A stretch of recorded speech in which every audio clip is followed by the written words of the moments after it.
یہ تو اس کا پسندیدہ کام تھا، کتابوں کو پڑھنا، انہیں یاد کرنا۔ گرامر، ضرب المثال، غالب کے اشعار کو یاد کرتی رہی۔ اردو میں جو بندہ اہم تھا اس کے بارے میں پورا نہیں پڑھ سکتی تھی تو تھوڑا بہت ضرور یاد کر رہی تھی۔ اردو ادب ایک دن میں تو سمٹنے سے رہا، مگر وہ ہمت نہیں ہار رہی تھی۔ صبح اٹھ کر ایک شلوار قمیص استری کی تھی۔ خالص پاکستانی ہولیے میں جانا تھا، اچھا امپریشن پڑتا۔ اب تک اپنا ایک ہی بیگ ساتھ لے کر جاتی تھی۔ اتنی اچھی جاب کے لیے اس طرح نہیں جا سکتی تھی۔ جانے سے پہلے وہ شاپنگ سینٹر ایک خوبصورت پاؤچ لیتی گئی۔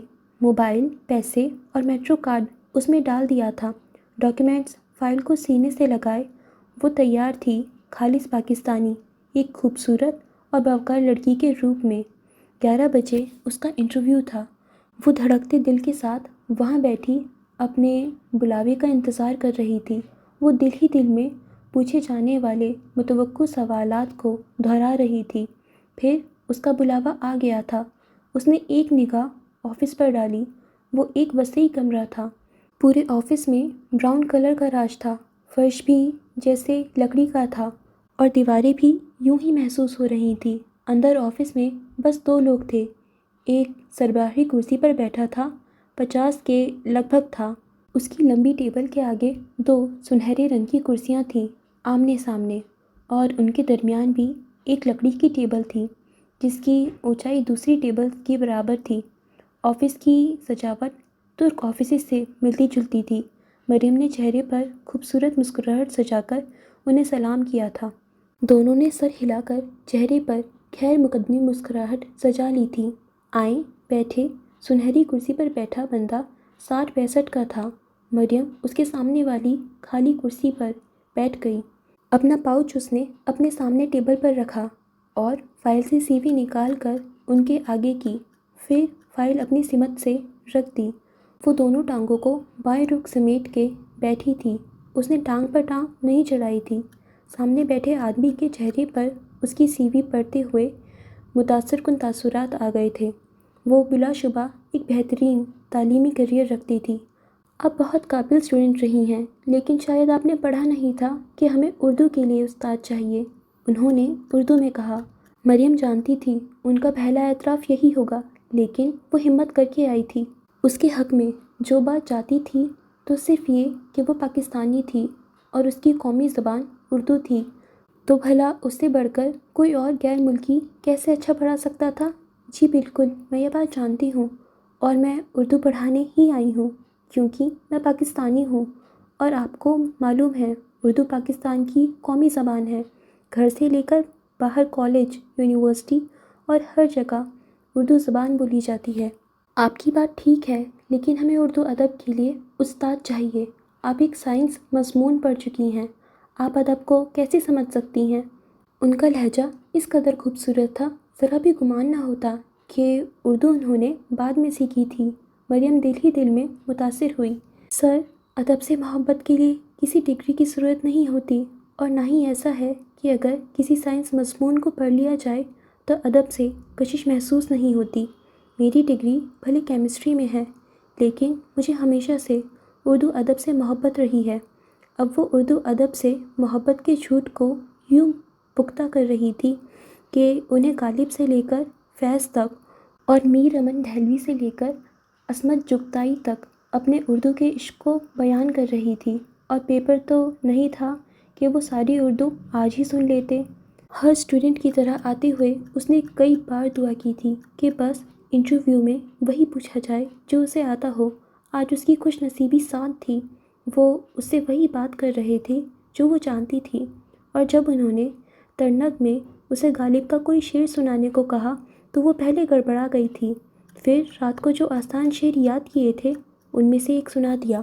کھلتا کس پہ کیوں میرے دل کا معاملہ، شعروں کے انتخاب نے رسوا کیا مجھے۔ وہ تو جھوم رہے تھے، انہیں عرصے بعد کوئی اردو سے محبت کرنے والا ملا تھا۔ اتنے پیارے انداز میں اردو میں بات کر رہی تھی وہ لڑکی، وہ تو اس سے متاثر ہو رہے تھے۔ وہ ازبک تھے۔ انہوں نے ماسکو یونیورسٹی سے اردو میں پی ایچ ڈی کی تھی، پھر بعد میں یونیورسٹی میں اردو کا شعبہ ختم ہو گیا تھا اور وہ اب یہاں پڑھا رہے تھے۔ روس میں کوئی اردو بولنے والا ڈھونڈنا سمندر میں سوئی تلاش کرنے جیسا تھا۔ پاکستان گورنمنٹ کو تو اس بات سے کوئی دلچسپی ہی نہیں تھی کہ ان کی زبان وہاں پڑھائی جاتی کہ نہیں۔ استاد نہیں تھا تو مہیا کرتے۔ اردو کا استاد انڈیا سے آ جاتا تھا، مگر روس میں وہ یقیناً پہلی پاکستانی اردو کی استاد لگنے والی تھی۔ وہ اب اس سے اپنے پاکستان کے دوروں کا ذکر کر رہے تھے۔ سربراہی کرسی پر بیٹھے شخص کو اردو سمجھ تو نہیں آتی تھی، لیکن اندازہ ہو گیا تھا کہ اردو کی نئی استاد مل گئی ہے۔ خیر، اب اتنا بھی اچھا نہیں تھا، کیونکہ اس کی ڈگری اردو کی نہیں تھی، تو طے یہ پایا تھا کہ جب تک پی ایچ ڈی اردو کوئی نہیں آتا وہ پڑھاتی رہے گی۔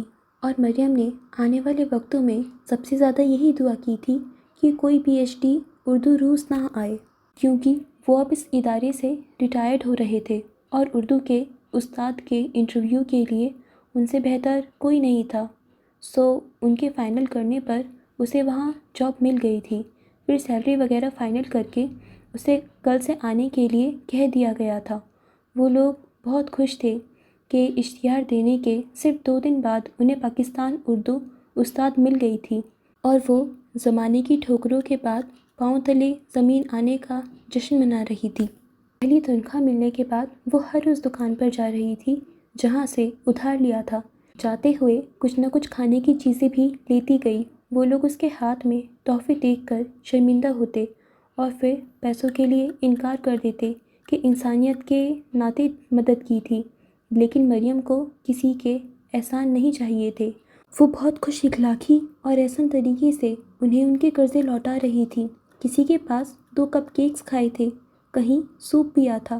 لمبے چوڑے ادھار نہیں تھے، لیکن ان کو اتارتے وقت اسے یوں لگ رہا تھا کندھوں سے بھاری بوجھ ہٹتا جا رہا ہو۔ وہ جب مسکرا کر انہیں ادھار رقم کے ساتھ تحفے پیش کرتی تو وہ شرمندہ ہو اٹھتے۔ وہ ان کی بد اخلاقی کے زہر کو اپنے اچھے اخلاق سے ختم کرنا چاہتی تھی۔ کچھ دکانیں ایسی بھی تھیں جہاں کی وہ ریگولر بھکارن کسٹمر تھی۔ اپنے لیے شاپنگ کر کے اس نے بہت کچھ بلیوں کے لیے لیا تھا۔ راستے میں کہیں بلی نظر آتی، وہ محبت سے اس کے آگے کھانے کی چیزیں رکھ دیتی۔ وہ اس جانور کا احسان کبھی نہیں بھول سکتی تھی۔ وہ پھر سے اس گلی میں گئی تھی اور رات گئے تک اس بلی کا انتظار کیا تھا۔ وہ نہیں آئی تھی۔ وہ اداسی سے اٹھ آئی تھی۔ اس نے سوچا تھا کہ وہ اسے اپنے ساتھ رکھے گی۔ اس نے اپنا اپارٹمنٹ لینے کا سوچ رکھا تھا۔ روس میں تقریباً ہر چیز گورنمنٹ کی ہے، لیکن پھر بھی پرائیویٹ سیکٹر تھا، اور ماسکو کیونکہ بڑا شہر تھا تو پورے ملک سے لوگ اچھی جابس کے لیے وہیں آتے تھے، اور پھر رہائش بھی چاہیے ہوتی ہے، تو وہاں رہائش بہت زیادہ مہنگی تھی۔ لیکن مریم کو اپنا گھر چاہیے تھا۔ وہاں کے ہوٹل اور ہاسٹلز بھی مہنگے تھے۔ اگر وہاں رہائش رکھتی تو اپنا گھر نہیں بننا تھا۔ وہ ہفتے کے چند دن کسی ہاسٹل میں بکنگ کر لیتی تھی، ورنہ ویسے بھی اسے باہر رہنے کا خوب تجربہ ہو چکا تھا۔ وہ پیسے بچا کر اپنے گھر بنانے والی تھی۔ پھر ادارے میں ایک فرینچ ٹیچر نے کہا کہ کسی رشین فیملی کے پاس پیئنگ گیسٹ بن جائے۔ مریم کو اس بات کا پتہ نہیں تھا۔ ان کے کہنے پر وہ اب ایک بڑی سی فیملی کی مہمان تھی، اور وہاں رہتے وہ رشین کلچر کو دیکھ رہی تھی۔ عموماً پاکستانی فیملیز کی طرح بڑی فیملیز تھیں۔ 5-6 بچے، دادا دادی کا ساتھ رہنا۔ جوائنٹ فیملیز کی رہائش مہنگی ہونے کی وجہ سے بھی تھا۔ پہلے جلد شادیوں کا رواج تھا، اب یہ بھی ختم ہو رہا تھا۔ ایک طرح سے مشرق ہی تھا، مگر مغرب کے رنگ دکھاتا ہوا۔ لباس کے معاملے میں پورا مغرب تھا، اور روایات کے حساب سے مشرق۔ وہ اصل روس کو اب دیکھ رہی تھی۔ ایک مڈل کلاس فیملی کے ساتھ رہتے، اور اسے وہ لوگ بہت پسند آئے تھے۔ جب اچھا وقت آتا ہے تو پھر لوگ بھی اچھے ہو جاتے ہیں۔ اگر وہ امریکیوں کی رائے پر جاتی تو روسی ذرا سنجیدہ مزاج کے تھے، یا پھر ہر کسی کو دیکھ کے مسکراہٹ سے نوازنے والے تھے۔ خیر، ایسا نہیں تھا۔ اس کی ذاتی رائے کے مطابق وہ اچھے لوگ تھے، مہمان نواز، اور بہت حد تک اپنے ملک اور شہر میں خوش رہنے والے۔ پھر اس نے فجی قونصلیٹ میں کال کر کے اپنے کیس کا پتہ کیا تھا۔ کرسٹینا بچ گئی تھی، اور یہ کیس بھی اس کے سر سے ہٹ گیا تھا۔ وہ بے حد و بے حساب خوش تھی۔ دیر سے صحیح، مگر اچھا وقت لوٹ رہا تھا۔ وہ اپنے آپ کو اس جاب کے لیے اچھا امیدوار ثابت کرنے کے لیے بھرپور محنت کر رہی تھی۔ اس کے پاس صرف 30 اسٹوڈنٹس تھے۔ ان کی اور اس کی عمر میں زیادہ فرق نہیں تھا، تقریباً ہم عمر تھے۔ تو پہلے اسے سمجھ نہیں آیا تھا کہ ان کے ساتھ کیسا تعلق قائم کرے۔ پھر وہ ان کے لیے دوست بن گئی تھی۔ مگر جب ایسا ہوتا ہے تو اکثر دیکھنے میں آتا ہے کہ شاگرد اس دوستی کی آڑ میں اخلاق اور احترام کے پردوں کو ختم کر دیتا ہے۔ وہ احترام کی حدوں سے نکل جاتا ہے۔ مریم کے لیے پہلا تجربہ تھا اپنے کسی شاگرد سے کوئی بھی ایسی بات سننا۔ وہ غصے میں تھی۔ اسٹاف روم میں اس وقت کوئی نہیں تھا۔ ویسے تو ہر استاد کا اپنا آفس تھا، لیکن کبھی کبھار سب اس کمرے میں مل بیٹھ کے باتیں کیا کرتے تھے۔ اس نے شاگرد کو تو کچھ نہیں کہا تھا، اب بیٹھ کے اپنے آپ کو سنا رہی تھی۔ اس وقت اسٹاف روم میں ایک سینئر استاد داخل ہوئے۔ مریم نے چہرے سے ہاتھ ہٹا کر دیکھا۔ سر ایلبرٹ تھے، روسی ادب میں پی ایچ ڈی تھے۔ وہ انہیں دیکھ کر سیدھی ہو بیٹھی۔ اسے دیکھ کر انہوں نے مسکراہٹ اچھالی اور ایک جانب رکھے صوفے پر جا بیٹھے اور سامنے میز پر رکھا اخبار اٹھا کر پڑھنے لگے۔ مریم نے چند گہری سانسیں لیں تاکہ غصہ کم ہو۔ ابھی واپس کلاس میں جانا تھا۔ کیسی ہیں آپ؟ مس مریم۔ رشین میں مس کو میس بولا جاتا ہے، جیسے ایم کے بعد آئی کی بجائے ای لگا دیا جائے۔ انہوں نے اخبار کے ایک کونے کو فولڈ کر کے اسے دیکھا۔ مریم نے ان سے زیادہ خوبصورت رشین زبان کسی کو بولتے نہیں سنا تھا۔ ایک ٹھہراؤ تھا ان کے انداز میں۔ وہ زیادہ تر رشین میں ہی بات کرتے تھے۔ مریم کی رشین اب اتنی اچھی ہو گئی تھی کہ وہ آرام سے بات چیت کر لیتی تھی۔ میں ٹھیک ہوں، آپ کیسے ہیں سر؟ اس نے بھی لفظ سر کو شین انداز میں کہا۔ وہ ہنس دیے۔ آپ میں سیکھنے کی بہت صلاحیت ہے، بہت جلدی آپ ہماری زبان سیکھ گئی ہیں، انہوں نے سراہا۔ لیکن مشکل لفظ ابھی بھی بولنے نہیں آتے۔ جب آپ بولتے ہیں تو پتہ چلتا ہے میں نے ابھی بھی کچھ نہیں سیکھا۔ وہ اس کی تعریف پر مسکرائے۔ لیکن میں پھر بھی یہی کہوں گا، آپ میں سیکھنے کی صلاحیت ہے۔ کہیں ایک دن آپ یہاں کھڑی ہو کر ہمیں رشین زبان نہ پڑھا رہی ہوں۔ ارے نہیں سر، رہنے دیں۔ آج کل کے اسٹوڈنٹس قدرے بدتمیز ہیں۔ میں کبھی بھی دوبارہ ٹیچر نہیں بننا چاہوں گی۔ اس کا لہجہ تلخ ہوا۔ کیوں، کیا ہوا؟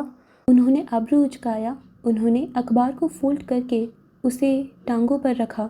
ہوا کچھ نہیں، بس میں نے نوٹ کیا ہے آج کل کے اسٹوڈنٹس اپنے ٹیچرز کی عزت نہیں کرتے۔ وہ یہ تو کبھی بھی نہیں بتا سکتی تھی کہ میرے شاگرد میری عزت نہیں کرتے۔ اس میں پہلی غلطی خود استادوں کی ہے۔ ہمارے زمانوں میں معلمی پیشے کو صرف وہی اپناتا تھا جسے شوق ہوتا تھا، مگر آج بہت سے ایسے استاد ہیں جنہیں شوق تو کچھ اور بننے کا ہوتا ہے، مگر بن استاد جاتے ہیں۔ کیوں؟